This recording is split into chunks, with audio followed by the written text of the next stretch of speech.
माझ्या वजनानं खुर्ची तुटली. माझं वजन 120 किलो आहे. हा, तर मी ते सांगतो तुम्हाला, आपण दुष्काळी भागातले आहोत. खेळामुळे आपलं शरीर मात्र नक्की निरोगी आणि फिट राहते. मी आता 2020-22 ला असा 80 किलोचा होतो, आता 120 किलोचा झालोय. हे मला खेळामुळे मिळालंय. आणि मी तुम्हाला पण जाता जाता एक प्रेमाचा आणि आपुलकीचा एक संदेश देईल की सगळ्यांनी ज्या काही गोष्टी तुम्ही करताय जगण्यासाठी, जो काही पैसा कमवताय त्याच्याबरोबरच खेळ सुद्धा महत्वाचा आहे. आणि सगळ्यात महत्वाचं आपलं शरीर आहे. तर मी तुम्हाला भावी आयुष्यासाठी शुभेच्छा देतो. पडळकर साहेब इथं आले आणि त्यांच्या बरोबर नेहमी फिरताना मला पण आमदार झाल्यासारखं वाटतंय. तर मला इथं बोलवलं संपूर्ण कवठेमंकाळ वासियांचा मी मनापासून आभारी आहे. जय हिंद, जय महाराष्ट्र, जय महाराष्ट्र.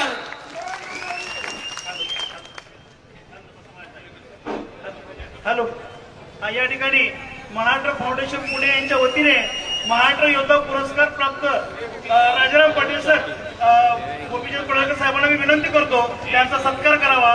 त्यांना महाराष्ट्र योद्धा पुरस्कार आणि समाज योद्धा पुरस्कार प्राप्त झालेला आहे, तरी त्यांचा सत्कार करावा अशी त्यांना विनंती आहे.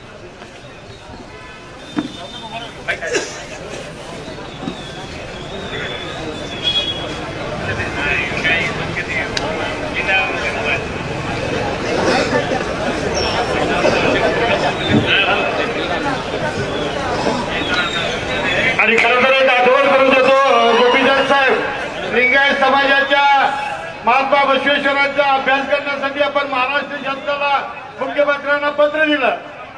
बसवेश्वरांची समिती वचन साहेबचा अभ्यास करणार आणि अभ्यासक्रमात समावेश केला मागणी केली. याबद्दल लिंगायत समाजाच्या वतीनं आणि सरांच्या साक्षीने मी मनपूर्वक आभार या ठिकाणी व्यक्त करतोय. एकच छंद, एकच छंद. आणि यानंतर महाराष्ट्राची मुलुक मैदान तो बहुजनांचा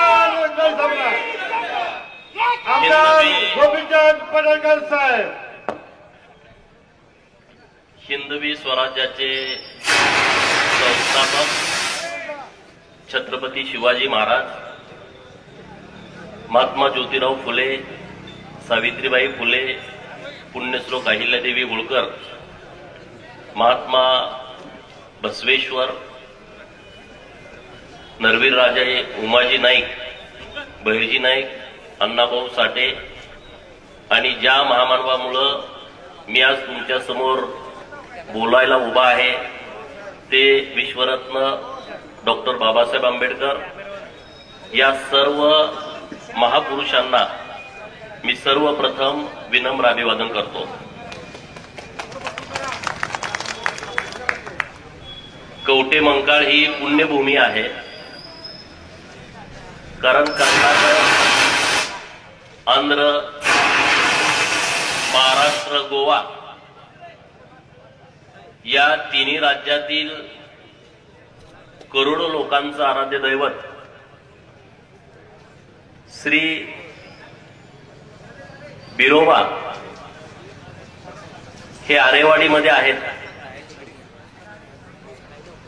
महाकाल आणि महाकाली, बिरोबा हे महाकालाचं रूप आहे आणि महिषासूर मर्दिनी महाकाली ही आपल्या कवठेमंकाळची सर्वांची आराध्य देवी आहे. गिरलिंगेश्वर आणि दंडोबा यांच्या पवन स्पर्शानं पावन झालेली ही कवठेमंकाळची भूमी असल्यामुळं ही आपल्या सर्वांच्यासाठी पुण्यभूमी आहे. आणि अशा पुण्यभूमीमध्ये जत विधानसभा मतदारसंघातील मायबाप जनतेने मला विधानसभेचा सदस्य म्हणून निवडून दिलं आणि त्याबद्दल तुम्ही सर्वजण माझा सन्मान करताय, हे माझं भाग्य आहे, माझ्यासाठी आनंदाची बाब आहे. अशा या देखण्या कार्यक्रमामध्ये एक बहुजनाचा मुलगा जो आपल्या समोर अर्जुन पुरस्कार प्राप्त सचिन खिलारी जे आटपाडीचे करगणीचे आहेत, त्यांचाही सन्मान या कार्यक्रमामध्ये तुम्ही सर्वांनी ठेवलेला आहे. ते स्वतः उपस्थित आहेत. डॉक्टर रवींद्र अरळी साहेब ज्यांच्या नेतृत्वामध्ये हा कार्यक्रम होतोय ते माननीय राहुल गावडे, माननीय शशिकांत भजबळे सर, माननीय रमेश नाना खोत युवा नेते कवठेमंकाळ तालुका बाळासाहेब हजारे, भाजपाचे नेते शिरूर माननीय राजू पाटोळे, माननीय जयसिंग तात्या, माननीय अक्षय हक्के, माननीय अमोल गोरड, वैभव मोठे, माननीय राजाराम पाटील सर, माननीय मिलिंद कोरे, माननीय खरमाटे साहेब, ज्येष्ठ नेते माननीय बाळासाहेब गुरव, माननीय माझे मित्र संजय बनसोडे, अन्य सगळे पत्रकार मित्र इथं उपस्थित आहेत. आणखी मान्यवर आहेत, तानाजीराव वेंगर आहेत, श्रीकांत हजारे आहेत, बाकी सगळे डॉक्टर टीम सगळी इथं उपस्थित आहेत. आणि तुम्ही सगळेजण असंख्य लोक या कार्यक्रमासाठी उपस्थित आहात, त्याबद्दल तुम्हा सर्वांचं मी मनापासून आभार व्यक्त करतो. खरं तर कवठेमंकाळला कार्यक्रम आज उद्या करत जरा उशीर झाला. त्यांचा सारखा दबाव होता माझ्यावरती की तुम्ही वेळ द्या. मग एकदा दोनदा हा कार्यक्रम पुढे गेला, पण आज 7 तारखेला हा कार्यक्रम घ्यायचं निश्चित झालं. मला काय अपेक्षित नव्हतं की इतक्या मोठ्या संख्येनं तुम्ही उपस्थित राहाल. कारण आता राहुलनं जे भाषण केलं ते भाषण जरा वेगळ्या पद्धतीचं होतं. कवठेमंकाळसाठी जरा ते मला वाटतंय नवीन पेरणी आहे. संजय राऊतनी लिडरशिप केली पाहिजे याची. त्यांनी जी मांडणी केलेली आहे ती मांडणी खरं तर वेगळ्या धाटणीची मांडणी होती आणि आपल्या सर्वांच्यासाठी ती महत्वाची होती. आता त्यातून तुम्ही किती बोध घेताय मला माहित नाही, पण जर बोध तुम्ही घेतला तर निश्चितपणे कवठेमंकाळमध्ये क्रांती होऊ शकते. इतकी क्रांती करण्याची क्षमता इथल्या लोकांच्या मध्ये आहे, इथल्या भूमीमध्ये आहे आणि त्यामुळं तुम्ही क्रांती कराल अशी मला अपेक्षा आहे. आज कवठेमंकाळमध्ये माझा सन्मान होतोय. बऱ्याच जणांच्या नजरा या कार्यक्रमाकडे नक्कीच लागल्या असतील. कारण कसं काय, ह्याचा काय मतदारसंघ नाही, इथं कसं काय कार्यक्रम पोरं घ्यायला लागलेत, अशा लोकांच्या राजकारण म्हटलं तर त्या सगळ्या बाबी होतात. परंतु सांगली जिल्हा आहे, सांगली जिल्ह्यातला कवठेमंकाळ एक महत्वाचा तालुका आहे आणि या तालुक्यावरती सातत्यानं अन्याय झालाय. म्हणजे जिल्ह्यातले जे अनेक तालुके आहेत त्यात कवठेमंकाळ पण आहे. काही वेळ संधी कवठेमंकाळ तालुक्याला मिळाली होती, पण त्यातून जे परिवर्तन होणं अपेक्षित होतं ते परिवर्तन आपल्याला होताना दिसत नाही. ही आजची परिस्थिती आहे. आपण काय नुसतं टीकात्मक बोलतोय अशातला भाग नाही, परंतु कवठेमंकाळ, जत, खानापूर, आटपाडी हे सांगली जिल्ह्यातले जे 4 तालुके आहेत या तालुक्यांच्या वरती सातत्यानं अन्याय झाला आणि त्यामध्ये काही बदल व्हायचा असेल तर लोकांच्या मधून उठाव होण्याची आवश्यकता आहे आणि तो उठाव तुम्ही आम्ही करण्याची गरज आहे असं मला वाटतंय. आता कवठेमंकाळमध्ये बरेच विषय आहेत. आता त्यांनी विषय मांडला की बाबांनो जो उपजिल्हा रुग्णालय आहे ते 100 बेडचं झालं पाहिजे आणि खरी गोष्ट आहे की गरीब लोक जास्तीत जास्त हे सरकारी दवाखान्यामध्ये जातात आणि तिथं चांगल्या सुविधा असणं हे गरजेचं आहे आणि त्यामुळे आमचं जतला पण उपजिल्हा रुग्णालय तयार आहे, परंतु तिथं स्टाफ नसल्यामुळे अजून ते चालूच झालं नाही. आणि डॉक्टर साहेब आर्ली साहेब कुठे आहेत, काल त्याला पर्याय आम्ही काढलाय. जिल्ह्याचे कलेक्टर साहेब माननीय राजा दयानिधी साहेब यांनी आणि आम्ही असा एक पर्याय काढलाय की ते काही संस्था हे हॉस्पिटल सरकारी चालवायला घेतात आणि त्यांना जिल्हा नियोजन मधून आपण फंड द्यायचा असतो. तर आपल्या जिल्हा नियोजनची तयारी अशी झाली की होय, आम्ही जर एखाद्या चांगल्या संस्थेनं हा दवाखाना चालवायला घेतला तर त्याचा सगळा खर्च आमची जिल्हा नियोजन देईल. आणि मी परवा आरोग्यमंत्री महोदयांना भेटलो आणि त्यांना मी असा प्रस्ताव मांडला. ते म्हटले अरे हा प्रस्ताव नवीन आहे आमच्यासाठी. तर म्हटलं हे करता येतंय, तुम्ही तसा विचार करावा. कलेक्टर साहेबांचं आणि आरोग्यमंत्री महोदयांचं मी बोलणं करून दिलं आणि मग त्यांना तो प्रस्ताव मान्य झाला, पटला. त्यांनी सांगितलं की तुम्ही प्रस्ताव पाठवून द्या, आम्ही याला मान्यता देतो. जर पुढच्या 8-15 दिवसात ती मान्यता मिळाली तर आपला दवाखाना जतचा म्हणजे आता तो चालू होईल. आणि मी आता सोमवारी जाऊन परत माननीय मुख्यमंत्री महोदयांना भेटतो की कवठेमंकाळसाठी आमच्या लोकांची मागणी आहे की तो 100 बेडचा दवाखाना झाला पाहिजे आणि त्याला लागणारा सगळा स्टाफ तात्काळ दिला पाहिजे. मी इथला आमदार नाही, डिस्टर्ब करणं माझं काम नाही, परंतु लोकांची जर भावना असेल की गोपीचंद हा विषय मांडला पाहिजे तर माझं कर्तव्य आहे, ते माझं काम आहे. आणि मी तुम्हाला सोमवार मंगळवार पर्यंत माननीय मुख्यमंत्री महोदयांना भेटून तसं पत्र देईन, माननीय आरोग्यमंत्री महोदयांना भेटेन आणि तशा पद्धतीची कारवाई करण्याची मी विनंती त्यांना करेन. त्याबद्दल तुम्ही चिंता करू नका.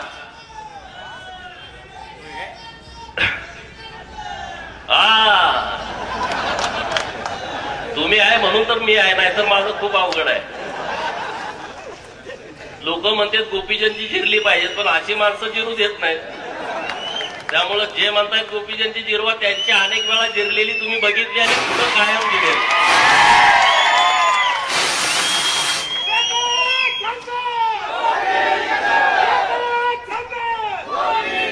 उपजिल्हा रुग्णालय सोडून पुढे गेल्यानंतर रांजणी लागते आणि तिथं पुण्यश्लोक अहिल्यादेवी होळकर शेळी मेंढी फार्म तिथं आहे. इतकी मोठी जमीन आहे पण तिथं काहीच नाही. म्हणजे शेड आहे आणि ते जनावर सुद्धा वाटपाला ते बाहेर न आणतात, व्यापाऱ्याला दिलेलं असते. ते जाऊन खटकाकडनं जनावर घेतो आणि आमच्या लोकांच्या गाड्यात घालतो. मी मंत्री महोदयांना म्हटलं मागच्या, हे बंद झालं पाहिजे. जे महामेश यशवंतराव होळकर महामेश योजनेमधून ज्या लोकांना मेंढ्या वाटप केल्या जातात त्याचे पैसे तुम्ही खात्यावरती द्या. हे नुसतं इथं काही नाही आहे. कसं बंद पडलं, का बंद पडलं, ही कुणाला जमीन पाहिजे का? कारण पुण्यातली गोखलेनगर जे पुण्यश्लोक अहिल्यादेवी होळकर शेळी मेंढी महामंडळाचं कार्यालय आहे, तिथली जमीन एका मागच्या काँग्रेसच्या मुख्यमंत्र्यानं विकली. तो वेगळा विषय आहे. ही कुणाला विकायची आहे का? हे कशासाठी बंद पडलंय? तर हे बंद पडू दिलं जाणार नाही. माननीय पंकजाताई आता या खात्याच्या मंत्री आहेत आणि राज्याचे मुख्यमंत्री देवाभाऊ आहेत. तर यांच्याकडे आम्ही प्रस्ताव मांडला. मागच्या सरकारमध्ये आम्ही 66 कोटी रुपये हे जे राज्यातले मेंढी फार्म आहेत त्यांच्यासाठी दिलेले आहेत. आणि मी सरकारकडे काही मागण्या केलेल्या आहेत की जे ब्रीड, आता राहुल बोलला की नवीन ब्रीड आला पाहिजे, याच्यासाठी कुणी काम केलं नाही. आमचे जे मेंढपाळ आहेत ते रात्रंदिवस जुन्या मेंढ्या घेऊन फिरतात.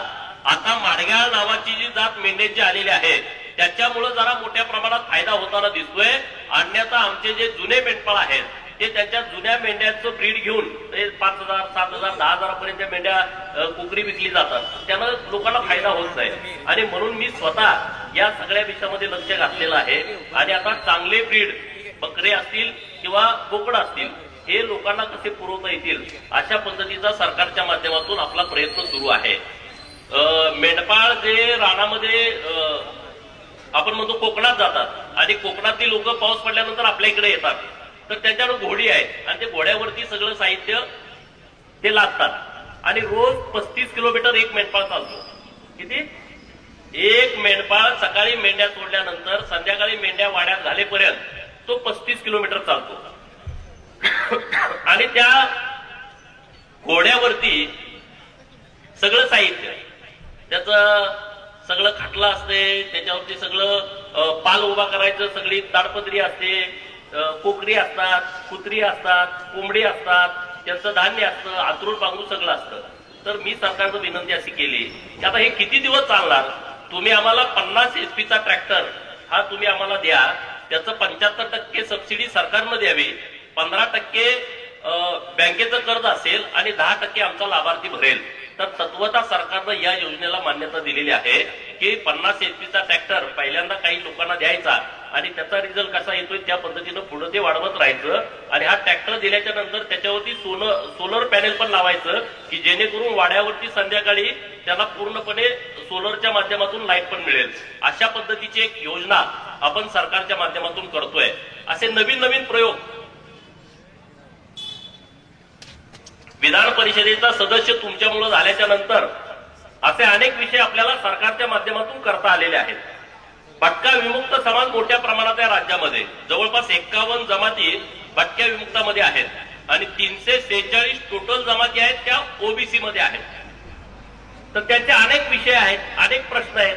मी आता आल्यानंतर माळी नावाचा मुलगा मला भेटला आणि तो काय म्हणतोय की कवठे मंकाळमध्ये 1000 पाला अशी आहेत, आकडा मागे पुढे असू शकतो. त्यांना मला सांगितलं की त्या लोकांना स्वतःचं घरच नाही, जे लोक पालामध्ये राहतात. आता त्यांना मला निवेदन आता दिलेलं आहे. मग अशी पाला राज्यामध्ये किती आहेत की ज्यांना स्वतःचं घर नाही, ज्यांचं रेशन कार्डामध्ये नाव नाही, ज्यांचं मतदान कार्ड यादीमध्ये नाव नाही, मतदान ओळखपत्र त्याच्याकडे नाही, आधार कार्ड नाही. अशी असंख्य लोक जी छोट्या छोट्या समाजाची आहेत आणि ती अखंड महाराष्ट्रभर राहत आहेत, त्यांच्यासाठी काम करण्याची आवश्यकता आहे. आणि मी त्या सगळ्या महाराष्ट्रातल्या लोकांना कवठे मंकाळमधून आश्वस्त करतो की होय, मी तुमची बाजू सरकारकडे लावून धरतोय आणि सरकारच्या माध्यमातून तुमच्यासाठी वेगळं बजेट सरकारनं द्यावं अशी मी मागणी माननीय मुख्यमंत्री देवाभाऊंच्याकडे केलेली आहे. आणि देवाभाऊ मुख्यमंत्री असल्यामुळे हे प्रश्न सुटू शकतात. प्रस्थापित महाराष्ट्रातला पुढारी महाराष्ट्राचा मुख्यमंत्री झाल्याच्या नंतर या महाराष्ट्रातल्या गोरगरिबांचे प्रश्न सुटू शकत नाहीत, कारण तो मुख्यमंत्री झाला असतो पै पाहुण्यांना स्थिर स्थावर करण्यासाठी. कुठल्या पाहुण्याला कारखाना द्यायचा, कुठला कारखाना बंद पाडायचा, कारण तुम्हाला माहित आहे यांना कुठलं काम जमत नाही. आता समजा उदाहरणार्थ जयंतराव पाटील कुठलं स्वतः काम करू शकतात का? नाही करू शकतात, कारण ते कायम सत्तेमध्ये होतं आणि सत्तेत असल्यानंतर काम करायची गरज राहत नाही. आता दुर्दैवानं त्यांच्या 14 ते 19 देवाभाऊ मुख्यमंत्री होते, मध्ये जरा गद्दारी करून 19 ते 22.5 का कितीपर्यंत होते, 22.5 पर्यंत का 21.5 पर्यंत, ते आकडा मला माहित नाही, 22.5 पर्यंत ते घुसले 2.5 वर्ष. परत ते आता बेरोजगार झालेले आहेत. जयंतराव सारखे असे महाराष्ट्रात, हे जयंतराव एक नाव आहे, अशी अनेक नावं आहेत की ती आता बेरोजगार आहेत. ते लगेच इकडे घुसायला लागले. तो भाग वेगळा, त्यांना ते जुळत नाही बेरोजगार राहणं. आपण राहू शकतो पण त्यांना ते जमत नाही. आता जयंतरावचा उद्योग काय आहे? सहकारी संस्था बंद पाडणे, सहकारी संस्था बंद पाडणे, कारखाने असतील, सूतगिरण्या असतील बंद पाडायच्या आणि नंतर त्या विकत घ्यायच्या, घशात घालून घ्यायच्या. आता जयंतरावचा एक कलमी कार्यक्रम सुरू आहे आणि त्याचाच भाग महाकाली साखर कारखाना आहे. हे एक झालं उदाहरण. त्याचा दुसरा भाग आहे मानगंगा सहकारी साखर कारखाना, सोनार सिद्धनगर आटपाडी. जतचा कारखाना थापला, ते राजाराम पाटलांचं 3रं का 4थं युनिट आहे. पैलवान संभाजी पवार अप्पा यांचा कारखाना घशात घातला. आता बघा, आपण पाप पुण्य मानणारी लोक आहोत आणि त्यामुळं जयंतरावला सगळ्यात पाप कुणाचं लागेल तर पैलवान संभाजी अप्पा पवार यांचा कारखाना जो ढापला याचं पाप जयंतरावला सगळ्यात जास्त लागेल. कारण संभाजी पवार अप्पा मला विधानसभेचे आमदार असताना मुंबईमध्ये मंत्रालयामध्ये 1 तास ही स्टोरी सांगत होती. मी तर एकदम छोटा कार्यकर्ता होतो, पण त्यांनी मला 1 तास हा विषय सांगितला आणि त्यामध्ये त्यांचं एक वाक्य होतं की राजाराम पाटलाचा फोटो माझ्या देवाऱ्यात आहे. जयंतराव एक तर पुण्यतिथीला नसेल तर जयंतीला राजाराम पाटलाच्या पुतळ्याला हार घालत असेल, मी रोज आरती करतो, मी रोज अगरबत्ती लावतो आणि त्या फोटोचं पूजन करतो, त्याचं बक्षीस मला जयंतरावने असं दिलेलं आहे. हे कुणाचं वाक्य आहे? पैलवान संभाजी पवार अप्पांचं वाक्य आहे की त्याने माझा कारखाना ढापला. आता त्यांना महाकाली कारखाना ढापायचा आहे. बघा प्लॅनिंग, 5 वर्ष कारखाना बंद आहे. मागं पुढे आकडा असू शकतो, मी काय एवढा कारखान्याचा अभ्यास केला नाही. 280 एकर जमीन आहे, दर 35 लाख रुपये पुढच्या प्लॉटचा आहे, मागं 15-20 लाख तर असेल. कारखान्याला जमीन जास्तीत जास्त 50 एकर म्हणजे हायेस्ट 50 एकर म्हणजे सगळं त्यांचं त्यामध्ये बसतंय. 50 एकर राहिली 230 एकर. आता कर्ज किती असेल? 140 कोटी. ओटीस तुम्ही किती पण केलं या जिल्ह्यामध्ये? अनेक पुढाऱ्यांची ओटीस कर्ज केली. 100 कोटीचं 20, 30, 40, 50 कोटी भरून घ्यायचं, बाकीचं माफ. आज तुम्ही विचार करा, जर सरासरी 20 लाख रुपये गुंठ्यानं जमीन धरली, 40 गुंठ्यामधले 30 गुंठे जमीन विकायला मिळते, तर तुम्ही हिशोब लावून बसा घरी कॅल्क्युलेटर वरती घेऊन. 280 पैकी 50 एकर जमीन कारखान्याला ठेवली आणि राहिलेली 230 एकर गुणुले 30, तेवढे गुंठे म्हणजे 20 त्रिक 60, 6,000 आणि 6 त्रिक 18, किती गुंठे झाले बघा, हिशोब करा, कॅल्क्युलेटर मध्ये बसणार नाही. हे आपल्या जिल्ह्याचे नेते. कारखाना कुणाचा? सभासदांचा. 18,000 सभासद तुमचे, त्यातले 1800 कर्नाटकामधले. मंगळसूत्र कुणी गहाण ठेवली, कुणी 7-12 उतारेवरती कर्ज काढलं, सोसायटीचं कर्ज काढलं आणि त्यांनी हा कारखाना उभा केलाय. अरे तुम्ही जिल्ह्याचे नेते आहात, तुमचं विजन काय पाहिजे की बाबा हा कारखाना सभासदांचा कसा राहिला पाहिजे. ते विजन तुमचं आहे का? ते विजन तुमचं नाही आहे. तुमचं विजन आहे फक्त सभासदांचे कारखाने ही आपली स्वतःची प्रायव्हेट लिमिटेड कंपनी करणं. आता मला वाटतंय कारखान्याची निवडणूक लागली आहे, मला सगळ्या सभासदांना सांगायचं आहे की तुम्ही सगळे ताकदीनं पॅनेल उभा करा. नेत्याची आवश्यकता नाही तुम्हाला, तुमच्यामध्ये इतकी शक्ती आहे. मी प्रचाराला येतो तुमच्या, तुम्ही कारखाना उभा करा, सगळी कापडं त्या जयंत पाटलाची काढू, पण कारखाना लोकांच्या ताब्यामध्ये ठेवू. अरे बँकेमध्ये तुम्ही इतका भ्रष्टाचार करताय. आजच मला वाटतं काल बातमी वाचली, पेपरला आलंय, जिल्हा बँकेचा दणका. जिल्हा बँकेचा दणका काय? 5 सूतगिरण्यांचा लिलाव काढला अरे लिलाव काय, ही त्याच लोकांना परत त्या सूतगिरण्या द्यायच्या आहेत. 100 कोटी कर्ज असलं का त्या 20 कोटीला द्यायचे आहेत. हा कर्ज असतो का? अशा पद्धतीचं चालतं का? आम्हाला 1 लाख रुपयाचं कर्ज मागायला गेला तर तिथं सोसायटीचा सचिव देत नाही. ते म्हणते रानात जातोय. ऊस आहे का, कापूस आहे का, तुमचं डाळिंबाची बाग आहे का, द्राक्षाची बाग आहे का, मग तुम्हाला आम्हाला कर्ज मिळतंय. 1 लाख रुपये थकीत राहिलं, बँकेत साहेब आपल्या दारामध्ये येत आहे, तुम्ही पैसे कधी भरताय, नाहीतर आम्ही तुमचं नोटीस काढतो, 101 करतो, अमुक करतो, तमुक करतो, लिलाव काढतो. अरे बाबांनो, ज्यांनी हे कारखाने बुडवले, खाल्ले, त्या लोकांचं तुम्ही काहीच करत नाही. आमच्या गरीब लोकांच्या पाठीमागे तुम्ही लागलाय. आणि म्हणून मला तुम्हाला विनंती करायची आहे की महाकाली कारखान्याची जर निवडणूक लागल्यास, मला वाटतं आजपासून 11 तारखेपर्यंत अर्ज भरायचे आहेत. तरुण सगळ्या पोरांनी या अर्ज भरा. त्यामध्ये म्हणजे तुमचं नावं नसतील, आपल्या जुन्या लोकांचे असतील, त्यात पण अट्टी काय टाकून ठेवले असतील, ऊस घातला, अमुक तमुक परत सगळं जरा बघा व्यवस्थितपणे. आणि तशा पद्धतीनं तुम्ही ही निवडणूक लावा. आणि कसल्याही परिस्थितीमध्ये हा कारखाना तुम्ही जाऊ देऊ नका. हे काही नाटक, जतचा कारखाना एवढा मोठा, मला 200-250 एकर तिथं पण जमीन आहे. आमच्या आटपाडीची जमीन आहे 227 एकर, तिथंही 5 लाख रुपयाचा दर आहे. ते पण आता त्यांचं सेटलमेंट झालंय. जयंतराव सगळ्याचा मोरके आहे, बाकी काय नाही. सगळ्या पार्टीच्या ह्यांना कारखाना हेच विकतोय. आता कशा पार्टी चालले, तर कोण कोण लोक आहेत, ही कशी आहेत तुम्ही बघा. आता आम्ही तर आटपाडी मानगंगा बचाव मोहीम आम्ही हातामध्ये घेतोय. तिथल्या लोकांचा मला आग्रह आहे की तुम्ही लिडरशिप केली पाहिजे. मी उद्याच या संदर्भात सचिनदादा बैठक ठेवली आटपाडीमध्ये की ज्या सभासदांना वाटते कारखानाच पाहिजे तर कारखाना आम्ही जाऊ देणार नाही. मग काय करावं लागेल ते आम्ही करू. तसं तुम्ही सुद्धा, अरे महाकाली साखर कारखाना हे तालुक्याचं अर्थवाहिनी आहे. इथल्या सगळ्या लोकांना आता 7,000-10,000 हजार रुपये बाहेरच्या कारखान्यांना ऊस तोडीसाठी स्वतः खर्च करावा लागतोय. तर आता कारखाना पाणी नव्हतं तेव्हा कारखाना सभासदांचा होता. आता पाणी आलं आणि सभासदाचा कारखाना राहत नाही, तो प्रायव्हेट लोकांचा होतोय. जतला पाणी गेलं, तिथला कारखाना प्रायव्हेट लोकांचा होतोय. आटपाडीला पाणी आलंय सगळ्या ठिकाणी, तिथला आता कारखाना प्रायव्हेट करायचंय. म्हणजे हे कुठलं धोरण आहे? हे कुठलं जयंतरावचं समाजकारण आहे? हे कुठल्या तालुक्याचं आणि जिल्ह्याचं आणि लोकांचं हित हे लोक जोपासतायत? हे सगळं बेगडी आणि नाटकी सगळा विषय होता. यांना बोलणारं कुणी नाही. तुम्ही या विषयावरती बोला. मी काय, माझा काय वैयक्तिक शत्रू नाही जयंत पाटील, माझं त्याचं बांधायला बांध नाही.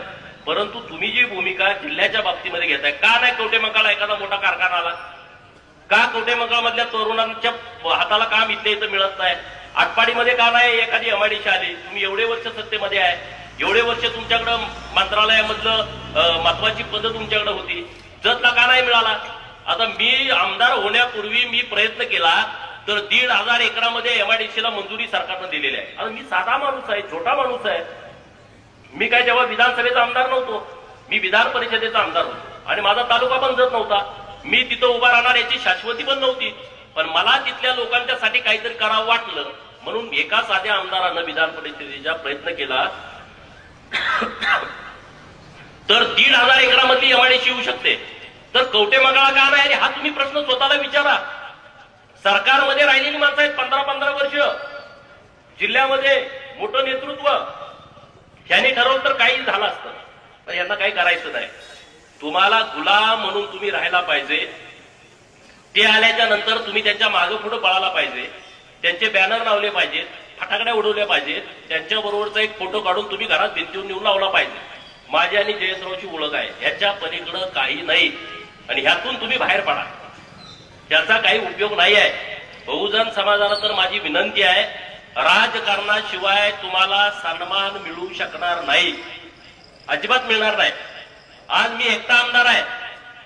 जिल्ह्यातल्या कुठल्याही बहुजनानं माझ्याकडे यायचं, गरीब मराठ्यापासून सगळ्या लोकांनी. तुमचं काम करून देण्याची जबाबदारी माझी, कुठल्याही मतदारसंघातला असा. मला शिराळ्या वाळल्यापासून लोक माझ्याकडे येतात, आमचं असं असं काम आहे, तुम्ही करून द्या. परंतु हे एका दोघांचं काम नाही मित्रांनो.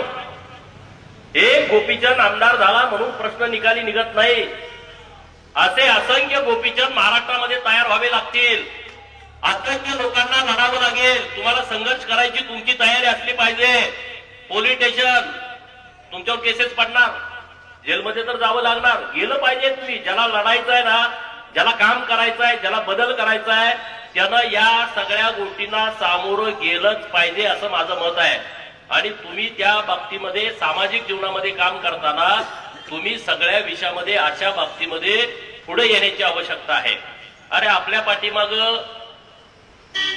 बिरोबाचा आशीर्वाद आहे.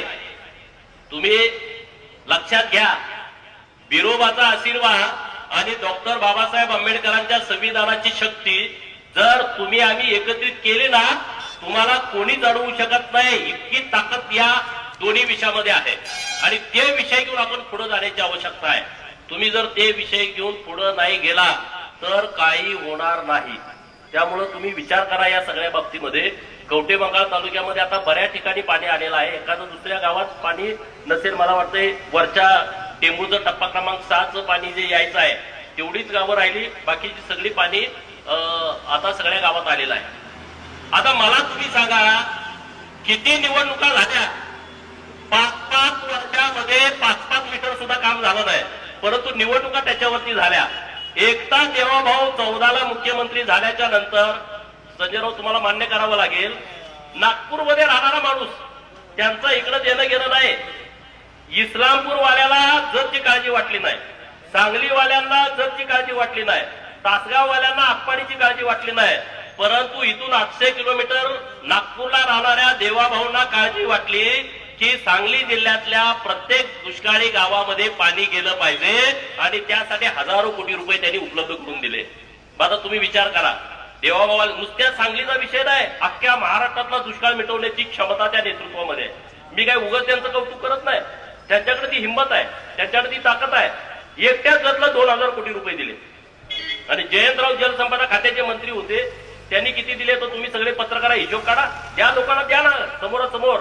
2.5 वर्ष जयंतराव जलसंपदा खात्याचे मंत्री होते, त्यांच्याकडे सगळ्या दुष्काळी योजना करण्याचे अधिकार होते. आणि देवाभाऊ आता 2.5 वर्ष जलसंपदा खात्याचे मंत्री होते, त्यांनी किती महाराष्ट्रातल्या योजनांना पैसे दिले आणि जयंतरावनी किती दिले? जयंतराव 2.5 वर्ष महाराष्ट्राचे जलसंपदा खात्याचे मंत्री असताना 5 योजनाला पैसे दिले. किती? 5 योजनाला. आणि देवाभाऊ राज्याचे जलसंपदा मंत्री झाल्यानंतर 125 योजनाला पैसे दिले. किती किती फरक आहे? किती? मग आता कुणाला नेता मानायचं?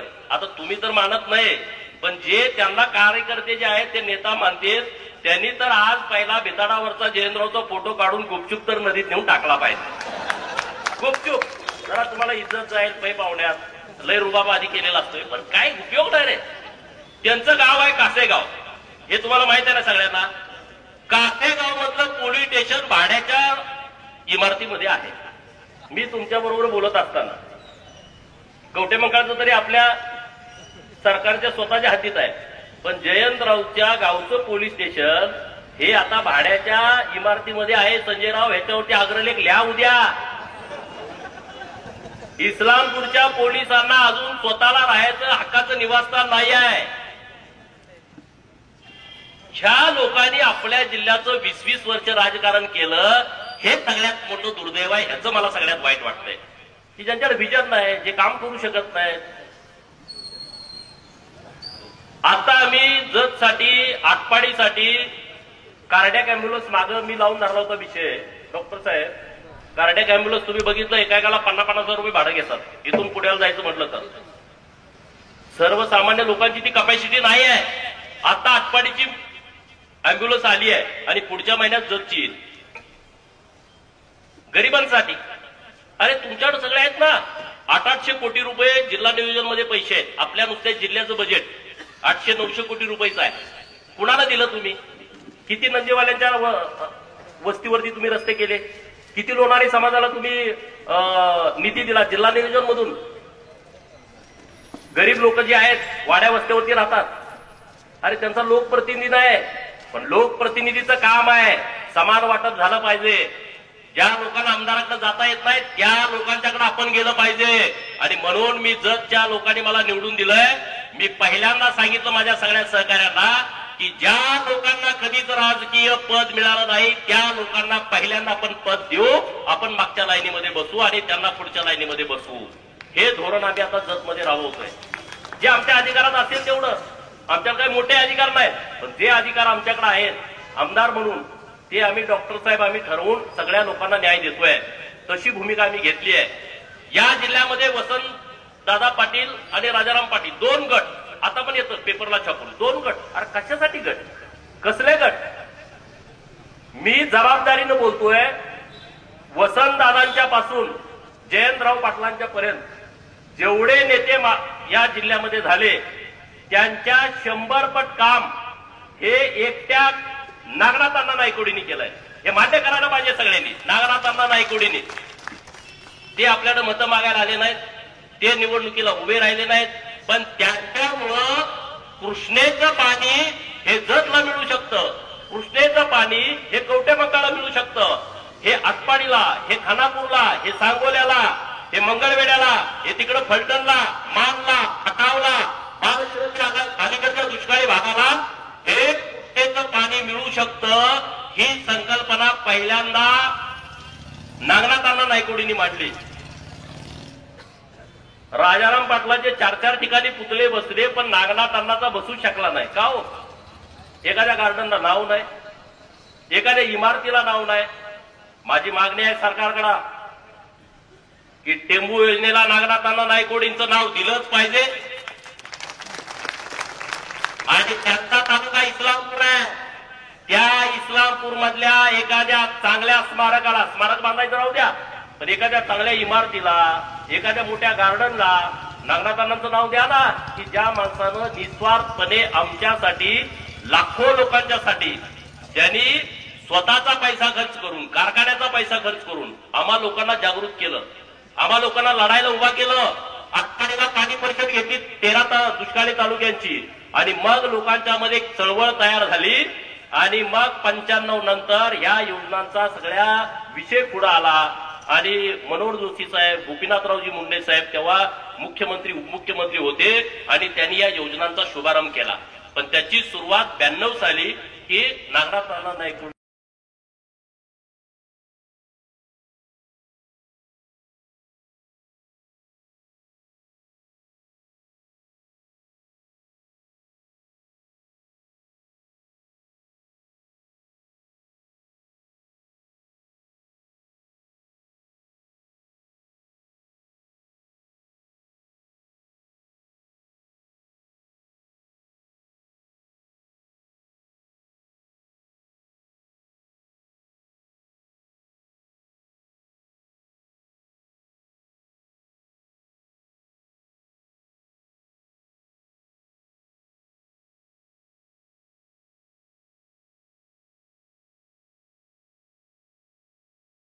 केली. मोठ्या लाखोच्या सभाती घ्यायचे, गावागावात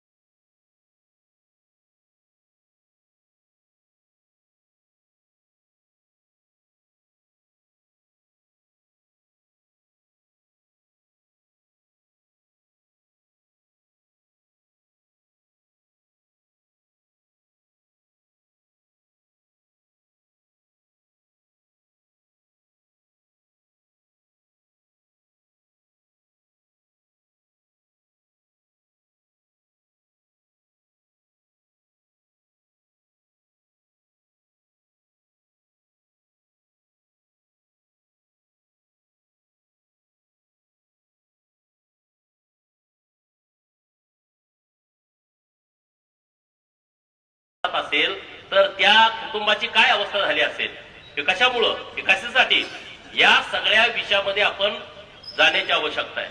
कवटेमंकाळ तालुक्यामध्ये आपल्या तरुणांची एक फौज तयार करा. तुम्हाला कसली अडचण आली मला सांगा, मी तुमच्या बरोबर ठामपणे उभा आहे. तुम्हाला कुठली कसली अडचण येऊ देत नाही. कुणी खोटं केलं, पोलीस स्टेशनला त्रास दिला, तुमच्यावरती चुकीचे खटले दाखल केले, काही होणार नाही. पण तुम्ही एक चळवळ तयार करा, एकत्रित या आणि आपली सुरुवात करा जोरदार. जिल्हा परिषद पंचायत समितीला सुरुवात होते का बघा, विचार करून एक चांगलं पॅनेल तगडं उभा करा ना एका बाजूला. बघा कसा दणका होऊन जातोय. हे राजकारणामध्ये प्रचंड ताकद असते. तुम्ही जरा केलं ना ते होऊ शकतं. आता मला नगरपालिकेचे कामगार भेटले, स्वच्छता करणारे कामगार. म्हणजे आमची नगरपालिका इतके दिवस झाले अजून आम्हाला परमनंटच केलं नाही. आमचं ते यादीत नाव आलं, आता आलेच ना. अरे कोण बघणार, कुणी तर बघितलं पाहिजे. गरीब माणसं आहेत, स्वच्छता करणारी लोक म्हणजे गरीब लोक आहेत. त्याची कुणी तर बाजू घेतली पाहिजे ना. मोठ्याची बाजू कुणी घेईल, गरिबांची बाजू घेईल. आता सांगलीमध्ये 1200 कर्मचारी असे आहेत की त्या कर्मचाऱ्यांना अजून परमनंटच केलं नाही, ते मानधनावरती आहेत. 1986 ला मानधनावरती लागणारे कर्मचारी अजून मानधनावरती आहेत. माझा जन्म 82चा आहे, म्हणजे तुम्ही विचार करा. आज ती लोक 1200 लोक आज गरीब गरीब गरीब लोक आहेत. मुंबईमध्ये मंत्रालयाला पाठी घालतात. आम्ही आता ती फाईल पुटअप केलेली आहे. काही दिवसामध्ये त्यांचं परमनंट ऑर्डर सरकारच्या माध्यमातून निघेल. हे उद्योग सुरू आहेत आपल्या सांगली जिल्ह्यामध्ये. आणि त्यामुळे या विषयामध्ये कवठेमंकाळ तालुक्यानं, आता बाकीच्या तिकडे आपण हात घालायला नको, पण कवठेमंकाळमध्ये आपण विषय घेऊ शकतो. पूर्वी कवठेमंकाळ आणि आटपाडी असा मतदारसंघ होता. ते असतं तर बरं झालं असतं, मला जतला जावं लागलं नसतं. आणि आता परत पुनर्रचना आहे, काही घडू शकतं. सांगली जिल्ह्यात कुठेही तुम्ही चालताय, त्यामुळे काय नाही, पुनर्रचना आहे. आता 2019 पूर्वी 2026 ला परत मतदारसंघाची पुनर्रचना होते.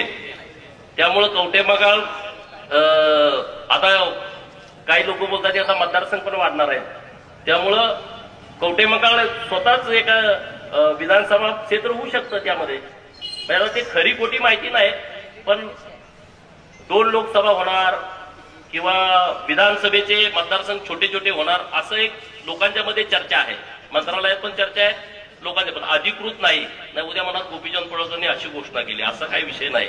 मी काही तेवढा मोठा माणूस पण नाही, परंतु असं होऊ शकतं. त्यामुळे तयारी लागा, काही चिंता करू नका. आपल्याला काहीतरी करावं लागेल. मी लोकसभेला उभा राहिलो तेव्हा तुम्ही मला चांगली मदत केली होती 2019च्या लोकसभेला, बरोबर ना. सगळे फाटकी फाटकी माणसं आम्ही एकत्रित झालो. गावात आता ते गट तसाच आहे. ग्रामपंचायतला ती लोक लढतात. बऱ्याच गावामध्ये तसंच आहे. मला फोन करतात ते तेव्हाचा आपला गट झालाय, आता आम्ही सरपंच झालोय. तेव्हाचा गट होता, आता आपला डेप्युटी सरपंच झालाय. आपले 4 सदस्य निवडून आलेले आहेत. एखादा विचार पेरला ना तो लोकांच्या पर्यंत खोलवर जातो. आणि त्यामुळं कवठेमंकाळमध्ये आज तुम्ही जो कार्यक्रम घेतलेला आहे, राहुलदादा असतील, रमेश नाना असतील, सगळी राजू असेल, सगळी टीम असेल, त्यांनी एक खूप चांगला कार्यक्रम घेतलाय. माझ्या सत्काराचा एक निमित्त आहे, परंतु तुमच्यामध्ये एकत्रित येण्याची भावना ही आजच्या कार्यक्रमाच्या निमित्तानं तयार व्हावी आणि ती संघटितपणा एकत्रित येऊन तुम्ही काहीतरी चांगला निर्णय राजकीय दृष्ट्या घ्यावा असं मला या कार्यक्रमाच्या निमित्तानं वाटतंय. कवठेमंकाळमध्ये माझा सन्मान होतोय ही माझ्यासाठी खूप अभिमानाची आणि आनंदाची बाब आहे. कारण माझं कवठेमंकाळशी खूप संबंध आहे. संजय भाऊ तर मला मी 2002 सालापासून तुम्हा सगळ्यांना ओळखतोय आणि तेव्हापासून तुम्ही मला बघितलंय. मी काय फार मोठ्या घरातला अशातला भाग नाही, पण बाहेरच्या लोकांना वाटणार ह्याला काहीतरी लॉटरी लागली, पण त्यांना माहित नाही मी काय काय केलंय. मुंबईच्या वगैरे लोकांना वाटणार ह्यो काय मध्येच घुसलाय, ह्यो नुसता पवारांना बोलतोय त्याच्यावरच आमदार झालाय का, पण त्यांना माहित नाही आपण काय काय इकडं कार्यक्रम केलेले आहेत, सामाजिक कार्यक्रम केलेले आहेत, किती वेळा जेलमध्ये गेलोय, माझ्यावरती केस टाकलेल्या. त्यांना वाटतं अरे हो काय असंच आहे काय, त्यांना माहित नाही. ज्यांनी माझ्यावरती केस टाकली तेव्हा त्यांच्या चट्या फाटक्या होत्या आणि मी सफारी गाडीतनं फिरत होतो. परंतु त्यांच्याकडे सत्ता असल्यामुळं आता त्या विषयावरती बोलायचं नसतंय, ती लोकांना नाहीत, त्यामुळे त्या विषयावरती मी बोलत नाही. जिवंत माणसाची कापडं काढता येतील, बाकीच्या लोकांवरती बोलणं उचित होत नाही.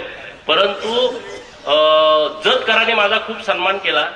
विधानसभेमध्ये त्यांनी मला पाठवलं, मला पाडण्याचा अनेक लोकांनी प्रयत्न केला. अनेकांना वाटतच नव्हतं की मी निवडून येईल, कारण ते त्यांच्या पाहुण्याला फोन करायचे, ते माझ्या विरोधात असायचे, म्हणजे येत नाही निवडून, ते तिकडं वर रिपोर्ट करायचे पास, हे येत नसतंय. पण मला कॉन्फिडन्स होता. डॉक्टर आरडी साहेब, आमची सगळी टीम भाजपची आणि सगळ्या महायुतीची, आम्ही खूप चांगल्या पद्धतीने नियोजन करत होतो आणि लोकांना वाटत होतं की गोपीचंद हा जतमधून आमदार झाला पाहिजे. सगळ्यात जास्त जयंतरावची झोप उडाली होती. जयंतराव झोपलंच नाही. जयंतराव हा एकदम कपटी आणि नीच माणूस असल्यामुळं तो आयुष्यात समाधानी राहत नाही.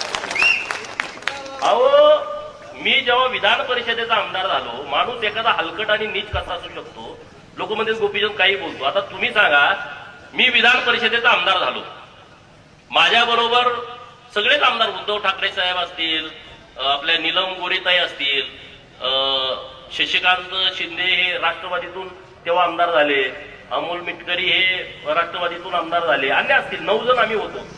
आणि तेव्हा कोरोनाचा काळ होता आणि उद्धव साहेबांनी शपथ घेतली तेव्हा ते आमदार नव्हते.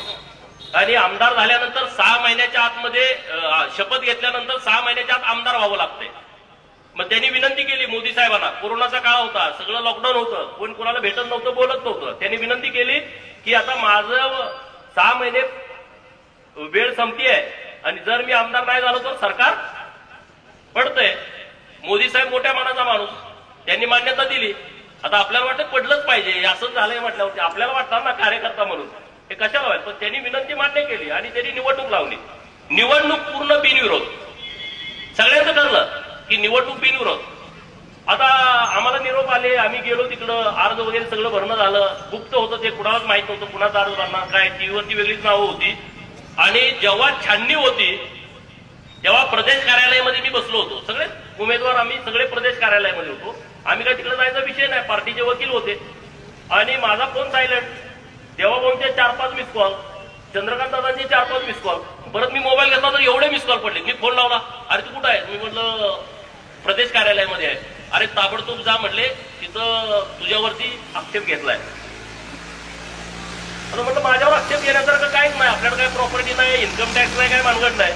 तोपर्यंत एका डीवायएसपीचा फोन आला की तिथून गृहमंत्री अनिल देसाईंचा फोन आलाय एसपी साहेबांना आणि त्यांनी तात्काळ तुमच्याविषयीची माहिती मागवलेली आहे. म्हणजे गुन्ह्याची दुसरं काय, आणि तुम्ही लपवलंय, खोटं आहे, ऍफिडेव्हिट चुकीचं घातलंय आणि अशी माहिती मागवली. मग मी तिथून गेलो विधान भवनामध्ये, काही 2 मिनिटाचं अंतर चालत गेलो आणि बघतोय तिथं तर छाननी सुरू झाली आणि ते 2 आमदार उठले राष्ट्रवादीचे. ते म्हणजे आमचा आक्षेप आहे, आमचा आक्षेप आहे. ते निवडणूक निर्णय आक्षेप काय, तुम्ही अजून सगळे अर्ज माझ्या कस्टडीत आहेत, तुम्ही वाचले नाहीत, तुम्ही आक्षेप कसं घेणार? तुम्ही अर्ज वाचा आणि मग आक्षेप घ्या. दुसऱ्यांदा बोलले, तिसऱ्यांदा बोलले आक्षेप आहे. अहो ते म्हणले अर्ज आमच्याकडे, तुम्ही आक्षेप नाही, आमचं वेगळा आक्षेप आहे. काय तर गोपीचंद पडळकर यांनी तुम्हाला खोटी माहिती दिलेली आहे आणि त्यांचा अर्ज तुम्ही बाद करा. मग त्यांनी एक नियम वाचून दाखवला. ते म्हणले अर्ज आम्हाला बाद करता येत नाही, तुम्ही हायकोर्टामध्ये जावा. हे प्लॅनिंग कुणाचं? जयंत राऊत. म्हणजे ही निवडणूक बिनविरोध आहे. मी त्यांच्या पार्टीचा सदस्य नाही, त्यांच्या पार्टीनं मला आमदार केलं नाही, पण ह्याची उगत जळायला लागली आहे. ह्यानं सगळे वकील कामाला लावले. जिथला सरकारी वकील एक त्यांचा कुत्रा होता तो कागद द्यायला. अरे म्हणलं मी काय असाच पुढारी झालोय का? आणि मग ह्याची साठी निघून गेली. याने एवढं व्याप केलं जयंतरावची, पण त्याचा काही उपयोग झाला नाही. मग आता ही वृत्ती चांगली आहे का वाईट आहे सांगा? म्हणजे मी त्यांना नीच म्हणतो. आता काय खायला परवड, ही काय संस्कृती आहे का? अरे कसली ही संस्कृती आहे का? एक गरीबाचं पोरग विधान परिषदेचा आमदार होतोय, ते तुमच्या पक्षाचा सदस्य नाही, तुमच्या पार्टीमुळे होत नाही. माझा नेता मला आमदार करतोय आणि तुम्हाला त्याला बाद करा. आता तर मग कसं झालं असेल बघा ना, जतमध्ये काय परिस्थिती झाली असेल. जतमध्ये त्यांनी एवढे प्रयत्न केले, पण त्यांचा उपयोग नाही, त्यांची ती क्षमता नाही. त्यांनी त्यांच्या पोरासाठी जत तालुका 1-2 वर्षापूर्वी चाचणी केली. तुमच्या आला असेल पेपरला पण बातम्या आल्या होत्या की जतमध्ये त्यांच्या पोराला उभा करायचंय, पण ते काही मेळ बसत नाही. लोकांचं त्यांच्या बाजूने लोकमत नाही. परत त्यांनी प्रयोग केला हातकणंगले लोकसभा, तिथं पण मेळ बसला नाही, सर्वेच येत नाही. ते सर्वेतलं एकदम हुशार आहे, तुम्हाला माहिती आहे, लय हुशार आहे, ती कार्यक्रम करतोय, टप्प्यात आल्यावर कार्यक्रम करतोय. अरे आम्ही टप्प्यात आणून करतोय, टप्प्यात आल्यावर कोण पण कार्यक्रम करल, पण टप्प्यात आणून कार्यक्रम करतोय आम्ही. जयंतरावला माझा शब्द आहे, टप्प्यात आणून कार्यक्रम करणार. तुमच्या हिंमत असेल तुम्ही लढा लोकांच्यासाठी. आम्ही जसं लढलो अनेक वर्ष, तुम्ही लढा ना. तुम्ही कारखाने सोडून द्या. म्हणजे जतला बाहेरचा आमदार नको आहे. त्यांनी प्रचारामध्ये भाषण केलं, अरे बाहेरच्याला जतचा कारखाना कसा चालतोय तिथल्या सभासदांचा. जयंतरावला माझा आव्हान आहे, तो कारखाना सोडून द्या, तो सभासदांचा कारखाना आहे. आता एवढे वर्ष तुम्ही तिथं पैसे खाल्ले, तिथं कारखान्याच्या माध्यमातून. महाकाली कारखाना ढापायचं कसं काय बघताय? हा तुमचा तालुका आहे. आटपाडीचा कारखाना तो घशात घालायचा आहे, तो तुमचा तालुका आहे. अरे तुमचं गाव कासेगाव ते शिराळा मतदारसंघात आहे, तुम्ही इस्लामपुरात जाऊन उभा राहताय आणि तो माणूस जतमध्ये येऊन तो गोपीचंद बाहेरनं आलाय. आधी जतची माणसं हुशार आहेत. जतच्या माणसांना सांगायला लागत नाही. झेडपीत जाऊन बघा, 10 सरपंच भेटले का 8 जतचेच असतात. मंत्रालयात जाऊन बघा, कुणी येत नाही, जतची पोरं तिथं भेटतात. कशाला आलाय? मंत्र्याकडे माझं काम आहे. एवढे हुशार लोक आहेत ते, त्यांना कुठल्या बाजूनं वारं सुटलंय त्यांना माहित आहे, कुठं उपणायचं त्यांना कळतं आणि कुणाला घरी घालवायचं हे पण त्या लोकांना कळतं. एवढी शार्प लोक आहेत जतची. आणि त्यामुळं माझी जबाबदारी आहे, जतच्या लोकांनी मला ज्या विश्वासानं आमदार केलं ना, मी रात्रंदिवस जत शिवाय माझ्या डोक्यात विषय नाही. आणि डॉक्टर आडी साहेब साक्षीदार आहेत, बरोबर. रात्रंदिवस मी पूर्ण वेळ जतलाय. सकाळी मी 7ला निघतोय झऱ्यातनं, तिकडे जातोय रात्री 1-2ला मी परत झऱ्यात येतो. इतका संपर्क आहे माझा तिथं आता. ते मला आता कोण बोललेच नाही तुम्ही जतला राहायला या. निवडणुकीच्या आधी मला जतला राहायला या, जतला राहायला. आता कुणीच मला बोललं नाही. मी रोज जतमध्येच आहे. मी आता जतमध्ये झालोय. काल पण जतमध्ये होतो, उद्या पण परत जतमध्ये आहे. आणि मी तुम्हाला सांगतोय की देवाभाऊनी शब्द दिलाय जतकरांना 288 वा नंबर 1 नंबरला आणणार आहे. मी त्याचं प्लॅनिंग करतोय. तुम्हाला कळेल येत्या 2-3 वर्षामध्ये जतमध्ये बदल झालेला दिसेल तुम्हाला. तसाच बदल कवठेमंकाळमध्ये पण पाहिजे. कवठेमंकाळमध्ये पण पाहिजे. इथले लोकप्रतिनिधी आहेत, ते काम करतील. त्यांच्या बाजूने काय करायचं आम्ही भूमिका मांडू. सरकार बरोबर इथले लोकप्रतिनिधी सरकारच्या विरोधामधले आहेत, परंतु जर कवठेमंकाळच्या विकासाच्या बाबतीमध्ये काय भूमिका घ्यायला लागली ना, हा गोपीचंद पडळकर एक पाऊल पुढे जाऊन ही कवठेमंकाळ तालुक्याच्या अस्मितेसाठीची भूमिका आम्ही घेऊ. इथं बदल झाला पाहिजे. इथल्या लोकांना इथंच काम मिळालं पाहिजे. आता आरेवाडीचं आमचं एवढं मोठं मंदिर आहे. मागं 5 कोटी आमच्या सरकारनं दिले होते. आता 2.5 आणि 1.5 कोटी आता आपल्या सरकारनं दिलेले आहेत. आता 19 कोटीचा आराखडा मी परवा जिल्हा नियोजन मधून मान्यता घेऊन मुंबईला पाठवलेला आहे. 160 कोटी एकूण पाहिजेत. त्यातले त्या 19 कोटी रुपये आता आम्ही या टप्प्यामध्ये शिखर समितीकडे देऊन तो प्रस्ताव आम्ही देणार आहे. आता महाकाली मंदिराचं पण आता आम्हाला लोकांनी निवेदन दिलं की तिथं काय काम करण्याची आवश्यकता आहे. तर ते काम झालेलं दिसेल तुम्हाला. अजिबात चिंता करू नका, अजिबात काळजी करू नका. मला जे निवेदन दिलंय ना तुम्ही, ते निवेदन मी उद्याच त्या अधिकाऱ्यांना सगळ्यांना तुमच्या इथं पाठवतो आणि त्या अधिकाऱ्याच्या माध्यमातून काम करून घ्या. ते जर नाही काम झालं तर मी कुठल्याही माझ्या आमदार मित्राला विनंती करेल आणि त्यांचे 5-25 लाख रुपयाचा फंड मी या मंदिरासाठी देऊ शकतो. माझे अनेक मित्र विधान परिषदेमध्ये आहेत, सदाभाऊ आहेत आपले, राखीव गडे आमचा, आणि त्यांचा फंड आपल्याला महाराष्ट्रभर वापरता येतो. काही चिंता करू नका. आणि डॉक्टर साहेब आता वेटिंग मध्ये आहेत, त्यामुळे ते झालं तर मग सोन्याहून पिवळं, मग काय कोणाला दुसऱ्याच्या फंडाची तुम्हाला आवश्यकता भासणार नाही. आता देवाभाऊकडे आम्ही विनंती केलेली आहे. बघू आता काय होतं. डॉक्टर साहेब स्थार आता कुठं नेमके आहेत त्या पद्धतीनं ते होईल. पण डॉक्टर साहेबांनी खरं तर मला पहिल्यांदा जतला निवडणूक लढवावं हे त्यांनी मला माझ्या डोक्यात घातलं की बाबा तुम्ही इथं येऊन निवडणूक लढवा, इथं तुम्ही आलं पाहिजे. अहो मी म्हटलं मी बाहेर जाय परत विरोध म्हणजे होऊ द्या, काय व्हायचं ते होऊ द्या, पण तुम्ही आला तरच तिथं मेळ लागू शकतो. तिथं एवढं वातावरण गडूळ झालं. तो महाराज एक मध्ये उठला आमच्या विरोधात. आता काय बोलावं तर अडचण. त्यांनी एकदम रान पेटवून टाकलं, काहीच कारण नसताना. परत वेगवेगळे विषय पुढे आले. शेवटच्या दिवसापर्यंत सगळा गोंधळ, कुणाचा संभ्रम, कुणाला काही कळत नव्हतं. पण लोक एकदम ठामपणे बाजूनं होती. मला 38-39 मतानं मला निवडून देणं हे काय सोपं काम नव्हतं. त्या लोकांनी दिलं. अहो ते शरद पवारचं नातू 1100 मतानं आलंय. 1-1.5 लाखानं पडलंय. 1-1.5 लाखानं पडला नातू. त्यांचा चेहरा अख्खा वापरून सगळं झालं, पण काय उपयोग झाला नाही. अरे आपण तर गरीब माणसं आहोत. राजकारणामध्ये खूप अवघड आहे. एवढं तुम्हाला विधानसभेचं सदस्य होऊ देणं हे फार कठीण काम आहे आताच्या परिस्थितीमध्ये. पण लोकांच्या मध्ये प्रचंड जागृती आहे. एखादा कार्यकर्ता जर ताकदीनं पुढे आला तर लोक त्याला डोक्यावरती घेतात हे तुम्ही समजून चाला. तुम्हाला त्रास होईल थोडा. तुमच्याकडे पैसे नसतील, तुमच्याकडे यंत्रणा नसेल, पण लोक तुम्ही जर प्रामाणिक असाल, तुमच्यामध्ये लढण्याची तयारी असेल, कुणालाही भिडायची तयारी असेल, लोक तुम्हाला मागं पडू देत नाहीत. कारण लोक कायम पडत्याचीच बाजू घेतात. मला अनुभव आहे. तुम्ही जोपर्यंत पडत्या बाजूला असताना लोक तुमच्या बाजूने ताकदीने उभा राहतात. आणि जो श्रीमंत आहे त्याला किती पण असू द्या, पण त्याला एकदम असा फार घुटण्यावरच आणते. त्याला ते निवडून येत असेल, काही होत असेल, पण त्याला एकदम अशी रांगायला होती. लोकांचा हा स्वभाव आहे. आणि त्यामुळं अशा पद्धतीने आपण पुढे जाण्याची आवश्यकता आहे. आता सांगा, सचिन खिलारी यांना 3 कोटी रुपयाचं पारितोषिक मिळालं. लोणारी समाजातला एका मायनर समाजातला मुलगा आहे. सचिनचा आदर्श तुम्ही घ्यायला पाहिजे. मोदी साहेबांनी त्यांना फोन केला. फोनवरती त्यांच्याशी बोलले. मोदी साहेबांनी परत त्यांना दिल्लीत बोलावलं. त्यांच्या सगळ्या खेळाडूंशी चर्चा केली, त्यांना सोबत घेतलं, जेवायला बसवलं, सगळं केलं. हे कशामुळे झालं? त्यांच्याकडे क्वालिटी होती, त्यांनी मेहनत घेतली आणि स्वतःला सिद्ध केलं. म्हणून मोदी साहेब त्यांना फोनवरती बोलले.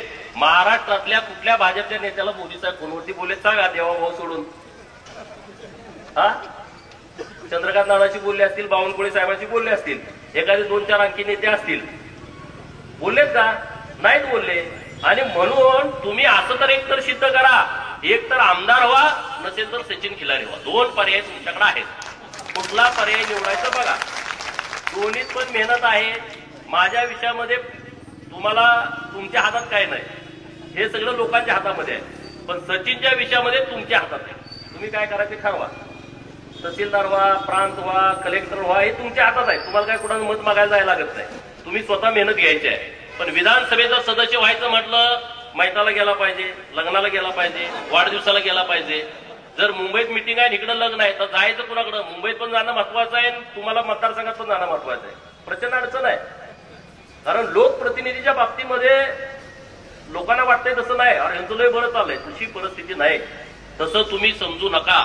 आमदारांना सगळ्या तुम्ही शिव्या घालता, अरे काय पुढार आहे, यांना काय कमी आहे, यांना असं आहे तसं आहे. काही नाही रे.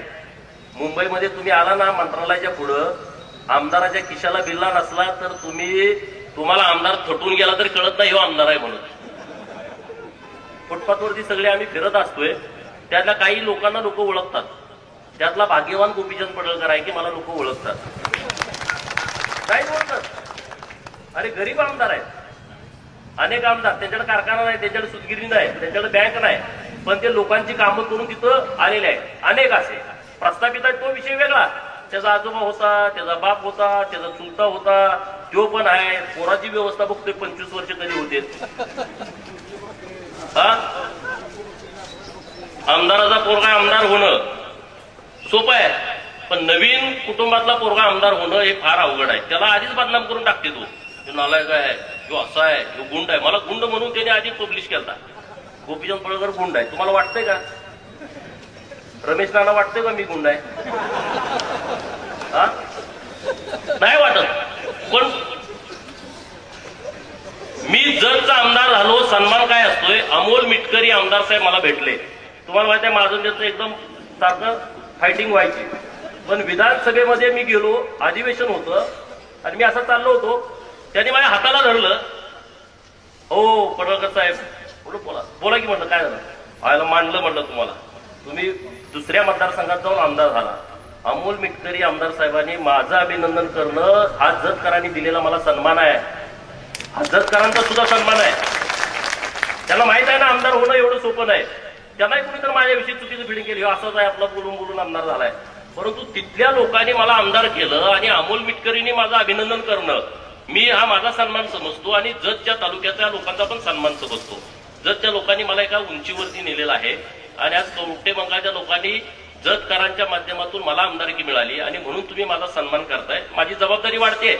आज मी सन्मान करून गेलो आणि माझं काम संपलं असं नाही. उद्यापासून मला फोन येतील, तहसीलदार साहेबांना काम आहे, पोलीस स्टेशनला माझं काम आहे, ते माझं कर्तव्य आहे.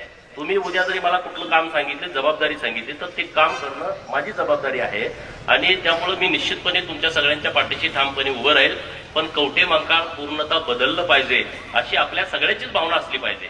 आहेच भावना, पण त्यामध्ये काहीतरी निर्णय झाले पाहिजेत. एखादी चांगली मोठी MIDC आली पाहिजे. माझा प्रयत्न सुरू आहे, जतला एखादा मोठा प्रकल्प यावा आणि मला देवाभाऊनी शब्द दिला, उदय सामंत साहेबांनी शब्द दिला. आता ते दावोसला जाऊन आले की एक प्रकल्प आम्ही जतला देतोय. मला ज्या दिवशी जतला एक प्रकल्प मिळेल त्या दिवशी माझ्या आयुष्यातला सगळ्यात मोठा आनंदाचा क्षण असेल की 1000-2000 कोटीचा एक प्रकल्प जतसाठी येतोय. आता मी परवा पण त्यासाठीच गेलो होतो की म्हटलं मला एक प्रकल्प द्या, विनंती केली तर 100% तो मिळतोय. आपल्या इथं मिळू शकतो ना. कवठेमंकाळला पण काही भाग असा आहे की तो खडकाळच आहे, पाणी आलं तरी तिथं काही होऊ शकत नाही. जत मध्ये असा भाग आहे पाणी आलं तर काही बदल होणार नाही. म्हणजे जमीन आटपाडीमध्ये आता सगळीकडे पाणी आलं पण जमीनच इतकी खडकाळ आहे की त्यामध्ये पाण्यानं काही होऊ शकत नाही. तर त्याच्यासाठी जशी अशी जमीन आहे तिथं आपल्याला काहीतरी प्रकल्प आणावे लागतील आणि जिथं पिकाऊ जमीन आहे तिथं काही अडचणच नाही. जतमध्ये काही जमीन पिकाऊ आहे आणि काही जमीन प्रचंड खडकाळ आहे. कवठेमंकाळ तालुक्यात पण काही गावं अशी आहेत की तिथं प्रचंड खडकाळ जमीन आहे. आटपाडी तालुक्यात अशी जमीन आहे JCB त्या रानात गेलं 1 तास चालवलं तर 4 तास त्याचे मोडतात. त्याला परवडतच नाही 1 तास काम करायचं, पण नाईलाज होतो. अशी जमीन आहे. तर त्याच्याबद्दल पिकाचं नियोजन, रोजगार हमीच्या योजना या आपण गावात राबवल्या पाहिजे आणि त्यासाठीचा प्रयत्न आपण सगळ्या सरपंचापासून सगळ्या लोकांनी करण्याची आवश्यकता आहे आणि तो आपण सगळ्यांनी करावा अशी मी तुम्हाला विनंती करतो. माझा मान सन्मान सत्कार केला त्याबद्दल सर्व मंडळींचं. राहुल तर चांगला बोलतोय, मला माहित होतं एवढा चांगला बोलतोय. मी पहिल्यांदा त्यांना ऐकलं. रमेश नाना काय बोलले नाही, राजू पण काय बोलला नाही. तुम्ही आता पुढच्या कार्यक्रमात बोला, कारण आपण बोलायला शिकलं पाहिजे. हे आपलं व्यासपीठ आहे, तुम्हाला दुसरे कोणी बोलू देत नाही. आपलं व्यासपीठ लावायचं आणि आपणच बोलायचं. मोठ्या कार्यक्रमात तुम्ही कुठल्या बोललाय का, तुम्हाला कोणी बोलू दिलंय का? मग स्तुती पाठक कोण असेल तर त्याला बोलू देते. तुम्ही जर सांगायचं असं आहे तू तसं आहे मग त्याला म्हणजे याला बोल पाहिल्याचा.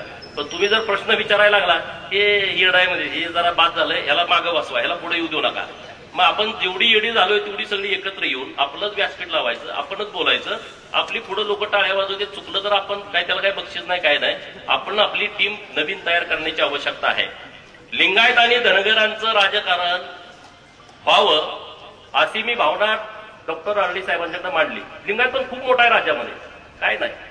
धनगर पण खूप मोठा आहे काय नाही. अरे धनगर आणि लिंगायताची ही अवस्था असेल तर गावातल्या रामोशी समाजाचं काय होणार, वडार समाजाचं काय होणार, गावातल्या पालात राहणाऱ्या लोकांचं काय होणार, सुतार लोहार कुंभाराकडे कोण बघणार, कुणी बघणार नाही.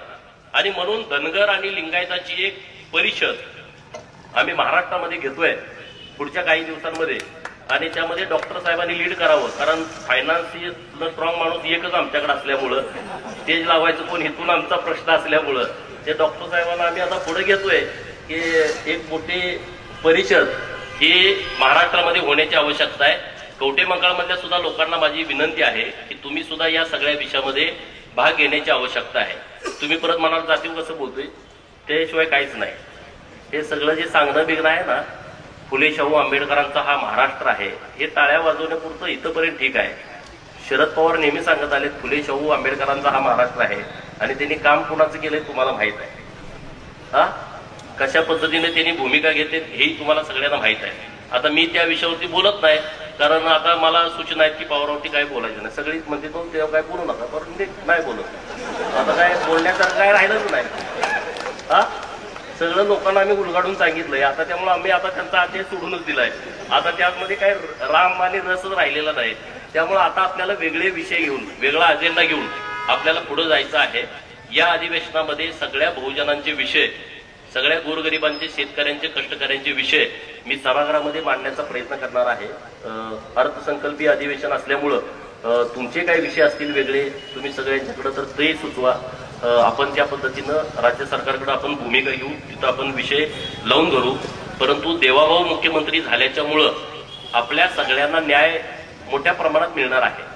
माझे नेते आहेत म्हणून मी बोलत नाही कारण राजकारणामध्ये असं होतं जो माणूस आपल्याला आवडतो त्या माणसाचे दुर्गुण कळत नाहीत. जो माणूस आपल्याला आवडत नाही त्याचे गुण कळत नाही. पण देवाभाऊ असा माणूस आहे मला जरी आवडत असले आणि एखादा विरोधक असेल तर तो विरोधक सुद्धा मान्य करेल की हा नेता महाराष्ट्रासाठी काहीतरी करू शकतो. त्यांच्याकडे काहीतरी व्हिजन आहे आणि महाराष्ट्रात परिवर्तन करण्याची क्षमता आहे. आता वीज बिल माफीचा निर्णय त्यांनी घेतला. कसा घेतला ते किती अभ्यासपूर्ण घेतलाय तो तुम्ही लोकांना आपण सांगितलं पाहिजे. 2 वर्षानंतर 1 रुपयाचा सुद्धा लोड सरकारवरती येत नाही असं नियोजन सरकारच्या माध्यमातून आहे की जी सोलारचा निर्णय घेतलेला आहे. आता सोलारवरती कनेक्शन द्यायचं सुरू आहे. आपल्या लोकांच्या तक्रारी येत काय की बाबा ते त्याला हेड मिळत नाही. बोर आपले 500-700 फुटाचे आहेत ते पाणी मारत नाही. आपल्या पाईपलाईनी 5-5, 7-7 हजार फुटाचे आहेत तिथं पाणी जात नाहीत. तर त्याच्यासाठी आम्ही देवाभाऊच्या कानावरती हा विषय घातलाय. आपण त्यातून पण मार्ग काढतोय. त्याबद्दल तुम्ही अजिबात चिंता करू नका अजिबात काळजी करू नका. एवढंच या निमित्तानं बोलतो आणि थांबतो.